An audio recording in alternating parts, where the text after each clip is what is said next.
Michael Reinell was on the run. He had been named as the suspect in the killing of a right-wing demonstrator in Portland and had fled to Lacey, Washington, a suburb of Olympia. On September 3rd, he is staying here, in an apartment authorities say belongs to Nate Dingus. It's just after 6:50 p.m., and Reinell begins the 100-foot walk to his Volkswagen station wagon. U.S. Marshals, alongside officers from local agencies, are parked in several nearby vehicles, including here, watching his movements. Reinell is only carrying a cell phone and a bag in his hands, says Dingus, who is watching from the parking lot. As Reinell reaches his car, two unmarked vehicles speed toward him. The SUVs stop a foot from the Volkswagen's bumper, boxing it in. 4 officers jump out. The officers claim that they shout, "Stop, police."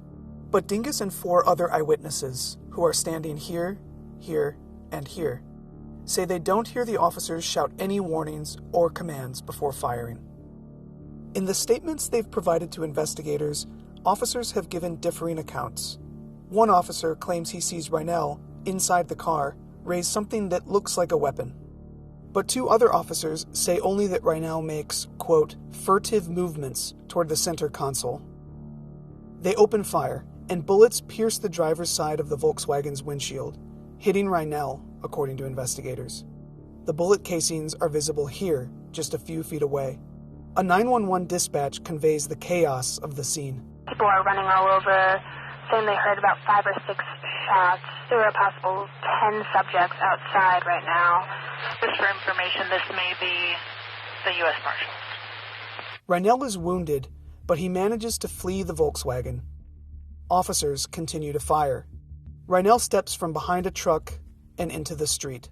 One officer claims that Reinell raises a handgun, but other officers say that Reinell only reaches toward his pocket.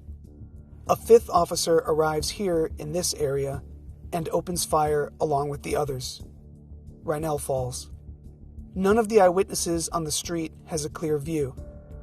According to investigators, 4 officers fired their weapons around 30 times. Investigators won't say how many times Reinell was shot. But the Times visited the scene and reviewed dozens of videos and images. We found that at least 8 bullets hit civilian property. Some of them flew right by 8-year-old Silas Lewis, who'd been riding his bike in the road. Others blew out the windows of a nearby car. At least 5 bullets hit the wall and the fence of Angel Romero's home. One went through his dining room, nearly hitting his brother. Officers say they find a .380 caliber handgun in the right front pocket of Reinell's pants, his hand on or near the weapon. Though police never contend that Reinell fired a weapon, inside the Volkswagen, they find a bullet casing matching that handgun's caliber. Investigators say it could be up to 3 months before crime lab results can prove whether that bullet casing actually matches Reinell's gun. But they also say there is no other evidence that Reinell fired at the officers.